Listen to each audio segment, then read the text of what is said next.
Hey everybody, it's Brad here. Before we start today's episode, I just wanted to give a big thanks to all of you who have submitted story ideas, including our last episode on Little Pink Houses of Hope. It's an amazing story that you should give a listen to if you haven't yet, and it came from a listener, just like you. So if you haven't sent us your idea, now's a great time. Visit our website at crazygoodturns.org/celebrate to tell us about a person or organization who's done something great for someone else, and they could be featured in an upcoming episode. As always, thanks for listening. I would say that he's the most compassionate person I've ever met in my life. He's just all around, just the love and the care that he has for people, that he truly wants to see people do well. And you can tell it's sincere, it's authentic, it's nothing hidden behind it. It's just, he's just purely just wants to help people. He cares. That's Lavelle Peak speaking about Kenny Hill. She's no longer homeless thanks to him. You might remember Kenny from our special episode last year called The Gift. He was the guy at the very end who talked about anonymously buying dinner for a table full of soldiers, just to be kind. It turns out that's just the tip of the iceberg of Kenny's kindness and generosity. He does random and anonymous gestures like that all the time. Today you'll hear how a low point in his personal and professional life opened his heart to the redemptive power of helping others, and led him to create the Launchpad Foundation to turn around the lives of the homeless. This is Crazy Good Turns. We tell inspiring stories about people who do amazing things for others. I'm your host, Brad Shaw. Full disclosure here, I've known Kenny for nearly 10 years. We worked together at Home Depot till I retired from there in 2015. This story isn't about Home Depot, but it's an important part of Kenny's personal journey. To better understand Kenny's view of the world and his role in it, it helps to rewind to his youth. He grew up the oldest of 7 kids, all raised by a single mom. Grew up really as the eldest child, having a lot of responsibilities at an early age, helping my brothers and sisters and helping my mom with them. Responsibility was kind of right from the start, a high priority. Really learned the ethic around, teamwork, everybody working together, everybody doing their share. We grew up in the housing projects in Fresno, California. A lot to be desired for growing up with maybe all the things you need. We had the basics, so my mom made sure we always had food and clothes. I didn't realize, though, how much we didn't have until they started busing students in California when I was in elementary school. And they shipped kids from my side of town all the way across town to better neighborhoods and better schools. And that's when I started realizing there was a whole different level of what people lived and how people interacted and the types of material things that people had. Kenny knew the meaning of struggle, and getting a glimpse of a better life motivated him to expand his horizons. And that just put a desire for me to see, well, what more is there out there? This was in my same town, and I didn't even know about it. It was 30 minutes away. It really gave me a desire to explore and become exposed to what else was possible, what else was out there. Kenny says that when it came time for college, most of his friends stayed local and attended Fresno State. Kenny, though, said he wanted to get away to meet new people and get a different perspective, so he attended the University of California, San Diego. There, he worked his way through college, taking a part-time job at Home Depot, helping customers in the aisles of the store. And that's when I really started understanding that helping people was something that was just a part of me. Started helping my mom with my brothers and sisters, and I don't know if it developed from there or if it was already in me, but by the time I started working at Home Depot, helping people all day was, to me, it wasn't like work. When Kenny graduated with a degree in economics in 1992, a mentor of his suggested he write a letter to Home Depot's CEO and co-founder, Bernie Marcus, to tell him what he wanted to do with his future. You might remember Bernie from last season's episode on the Marcus Autism Center. In addition to being a highly successful entrepreneur, Bernie is a generous philanthropist. He's donated more than $1 billion of his own net worth to numerous causes, including more than $100 million to autism causes alone. Kenny, who was a part-time hourly associate in a store all the way across the country, didn't have high hopes for a response from the CEO of a multi-billion-dollar public company. And I'm thinking, this Bernie Marcus is so busy, he has a million things to do. He's never going to read my letter, take time. But I did it anyway. And to my surprise, about a month later, he wrote on my letter. He said, "Kenny, congratulations on you graduating. I want to put you in touch with our Vice President of Human Resources to talk about your future.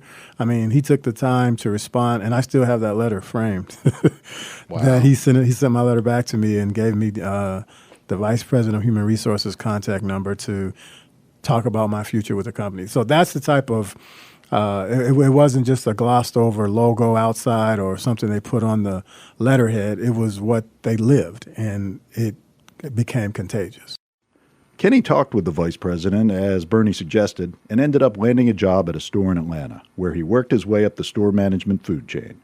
He got an offer for a corporate job in Home Depot's Atlanta headquarters, which the company calls its store support center. But his love of helping customers kept pulling him back to the stores. To that point, I was having fun every day I went to work. And I said, if I do that job, it's going to be like work. So I stayed in the stores. Kenny resumed his climb up the ladder, but one stop along the way took a toll on him. He had been named assistant manager at the Cascade store, considered one of the more high-stress jobs among Home Depot's Atlanta stores. Cascade is a very busy store, with a large base of professional contractors who are quite demanding. And his personal life was in tatters. And about a year after I got there, my first marriage abruptly ended, and I'm sitting here going, wow, I'm getting beat up at work, just trying to hold things together. When your personal life also goes down, it's like really tough. So that for me, that was probably the low point of my life, just really looking at, I worked for a great company, but I didn't feel like I was really being able to see the maximum benefit from being a part of the company. And then when my personal life took that toll, just like, that's the gut punch that just like sucks the wind out of you. And I find myself just saying, what am I doing wrong? We got to get better. And I just prayed and said, God, you got to help me. What's the deal with this? And the only answer I got was love gives. And I'm like, yeah, I know I'm supposed to love. I'm a believer and all that. But, I don't have anything to give, really. Again, love gives. And kindness is free. And so I said, okay, let me see what I can do with that. What Kenny did with that message was to start by applying it to his job and the customers he served. It took a lot of energy, but at the time when I was so broken inside, the people appreciating my kindness made me feel better than it did them. So it was like I was getting positive energy from it because I was helping other people. And helping other people, that's kind of glossing over it because that's been my whole career is helping people. But when you really dig down, just, really find out what you can do to help someone. You can say, hey, may I help you today? Okay, you don't need anything, thanks, and walk by. But when you walk to somebody and say, hey, how you doing today? I'm glad you came to see us. What can we do for you? What are you working on? And Kenny applied that genuine care to the people who worked for him as well. There's a difference between being successful and being significant. To that point, I was putting in the hours. I was doing all of the required things of me to be in good standing on my job. So you could say I was being successful at achieving the goal of the role of an assistant manager. But I wasn't being significant in the lives of the people I come into contact with. I wasn't being significant in the lives of my associates.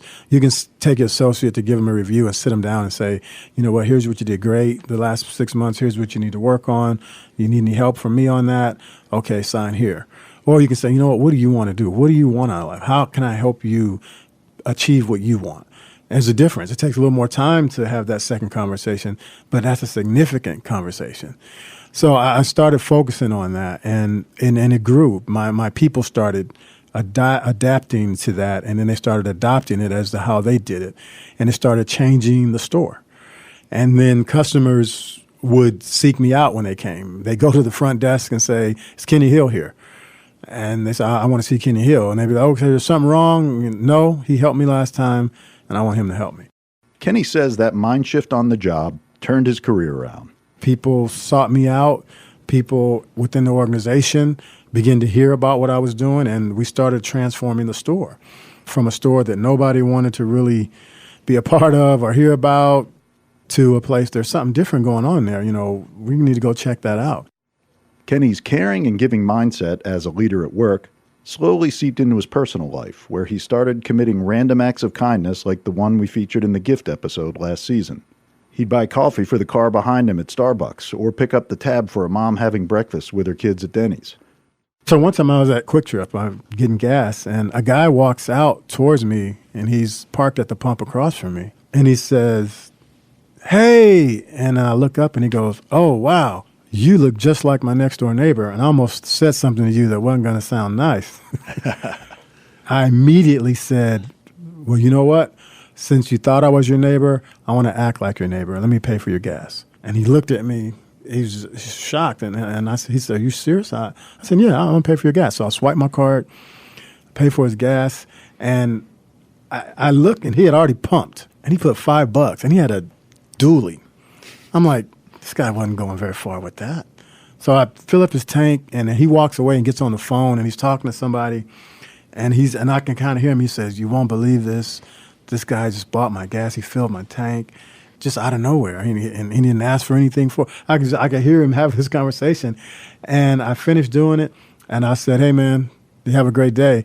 And he's blown away. He just couldn't believe it. Those memories, I'll never forget them. More often than not, Kenny's acts of generosity are done anonymously. He's not doing it for the thanks or recognition, but rather the personal joy and fulfillment he gets knowing he's done something nice for someone. A couple of times I got caught. One time I did it at Chick-fil-A. My order, they said, can you pull forward? We're going to have to get you some fresh fries or something, they said. And I'm like, oh, my God, I just paid for this guy's order behind me. I had to pull forward. He got out and walked up. He said, hey, you paid for my order. And I said, yeah, have a nice day. Just wanted to wish you a good day. And this big old burly guy, man, he almost broke down. He's like, man, nobody's ever did that for me. Kenny's generosity grew with his salary. The more money he made as his career progressed, the more substantial his random gifts became. By 2009, Kenny was a district manager at Home Depot running 10 stores. Now remarried, he and his wife Clarissa were looking for ways to make an even bigger contribution to the world. We saw a property that was right next to a local park, a recreation center. Kids flocked to the park and the recreation center. But to get there, they had to walk right by this abandoned complex of townhouses. The windows are all kicked in, doors busted out, the people going in to steal the copper out, do drugs and everything else you can imagine. So just terrible thing for kids to be walking by on their way to the playground. And we started purchasing those units, and we had to purchase them one at a time because each one was on a different deed. So it took a lot of time to do it. It took maybe a year to purchase and get all the transactions done. How many were there? There was 22 of them total, and we purchased 12. So After we got to 12, we said, okay, this is 50%, so nobody can come and do something we don't want to do. Kenny managed the renovations on the 12 townhomes with no grand scheme in mind, other than to help remove an eyesore in the community while hopefully making a smart investment in real estate during the downturn. I took vacation that week from work to have all of the final walkthroughs from the city inspectors. And I'm walking through them, and they look so much different than that building had looked before. And I'm just saying, okay, now what do we do? I mean, we could sell these and make a nice profit, or we can open them up market rate and just rent them out. I said, but there's got to be a reason that I'm standing here with all these units. And again, God spoke to my heart and said, what if you did what you did for this building for people's lives? Totally renovate. And so I'm like, wow, that would be awesome.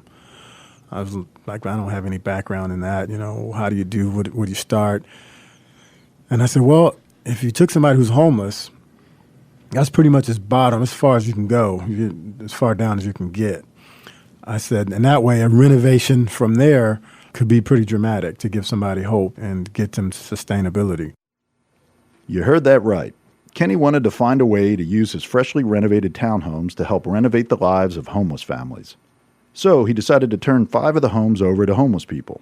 But he was smart enough to know that just giving them a roof over their heads wouldn't be enough to fully turn their lives around. They'd need additional support in virtually every aspect of their lives. At the time, I thought about, I want to provide them all of the advantages and the tools and resources that I have in my life. So I had an attorney I could call at any time. I had a CPA for my finances that any decision had to be made. I belonged to things online that were helping me with health and wellness. So I said, if I can give them the same advantages I have, give them access, then that would be what it would take for them to turn their situation around. Not just a roof over their head, because if we don't change the way they look at their problems, if we don't change the way they think about their processes, they'll eventually end up right back where they've been. So we wanted to change all of that. So I said we need to surround them with the resources and the information and the tools to make a lifestyle change. And that's what became the Launchpad. The Launchpad was the nonprofit Kenny established to realize his dream. To provide that wraparound support he described, he tapped into his circle of friends and colleagues to find volunteers to coach the families in things like financial literacy, nutrition, job performance, and faith. He found a designer to help decorate the homes with donated furnishings. Kenny worked with local homeless shelters to identify 5 families to live in the homes, and he structured the program in such a way to put responsibility on the household heads for making sustainable change to their lives. What we tell them is they actually sign a lease. You're responsible for this lease. And the market rate was $750. So we said, what you pay is $75. So that's 10%. Now, in order to get the balance of that other $675, you have to fully participate in the program. When you do that, you get a voucher for the rest of that rent that you're not paying. So basically it was showing them that they had to pay something out of their pocket now, but they had to earn the rest by doing the things it take for them to become self-sufficient. The program itself is highly structured. The participants have mandatory weekly meetings with the Launchpad coaches and homework assignments. And Kenny and the team use tough love to hold them accountable for improving. There are rules set up at the beginning. Basically, the rules are structured just for their success. If you can't make it to sessions on Thursday, that's mandatory.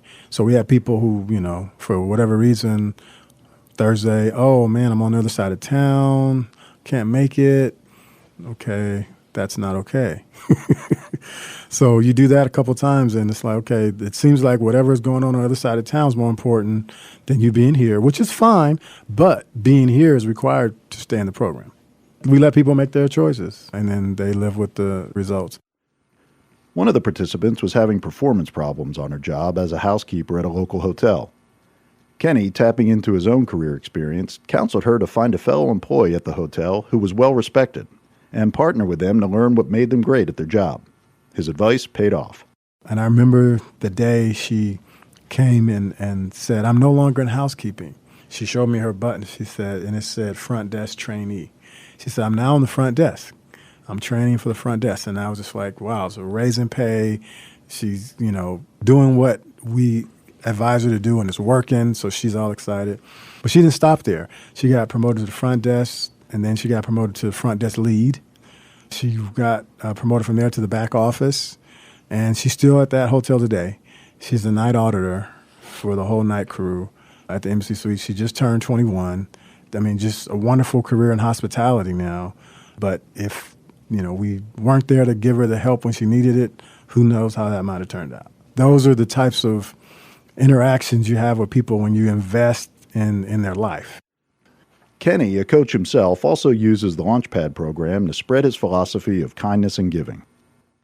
One of my segments is giving, because we teach them, even you just got out of a shelter into your own place, but every week when we come back here, I'm going to ask you, did you have a chance to give this week? Did you have a chance to help somebody? Did you have a chance to give something to somebody they didn't ask for?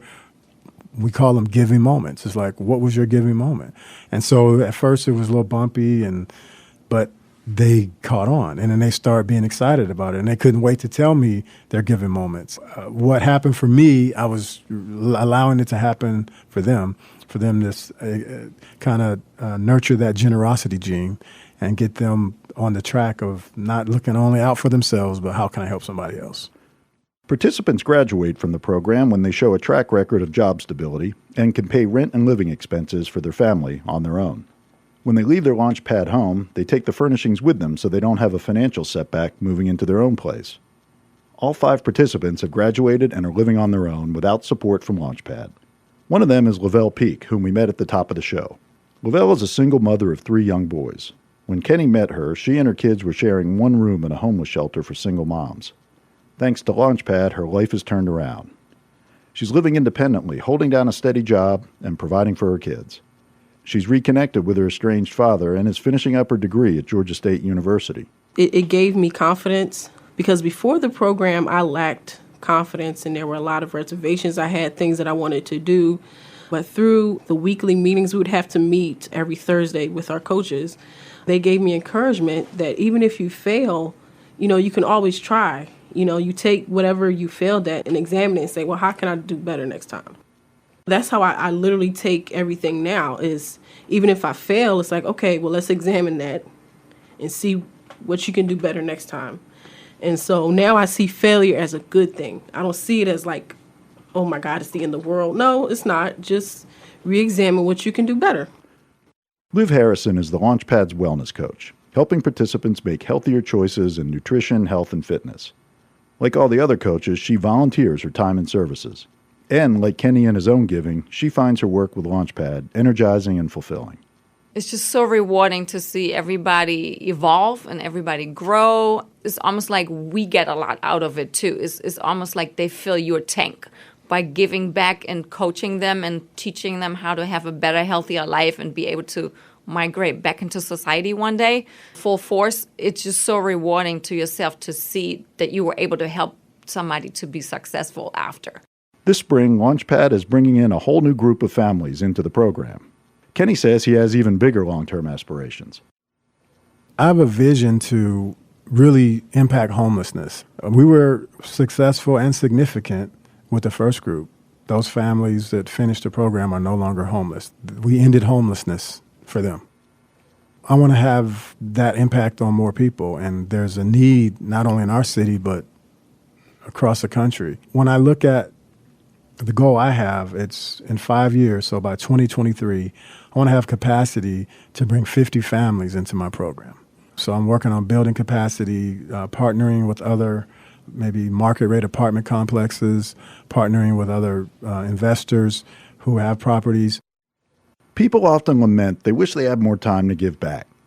They'd love to do more for others, but in their hectic lives just can't carve out space to volunteer or take up a cause that's important to them. Or, particularly among younger generations, they just can't spare the money to give to charity. And that's okay.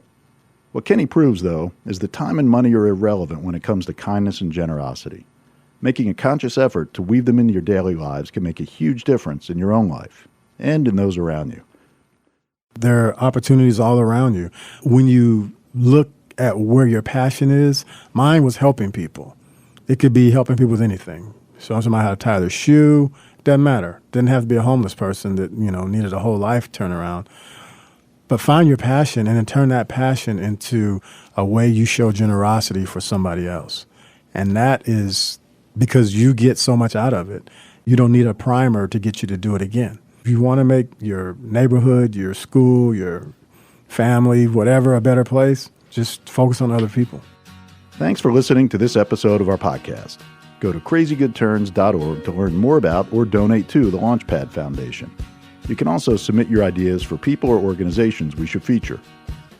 Make sure you never miss an episode by subscribing to us on iTunes, and stay connected with us between episodes by following us on Facebook and Twitter. Our show is audio engineered by Stephen Key. Music supervision and mixing by Score in Los Angeles. And a special thanks to Megan Basinger. I'm your host, Brad Shaw. Kenny Hill is the most selfless person probably I have ever met. He's so calm and balanced and so inspirational on so many different levels. He's just a blessing to the world.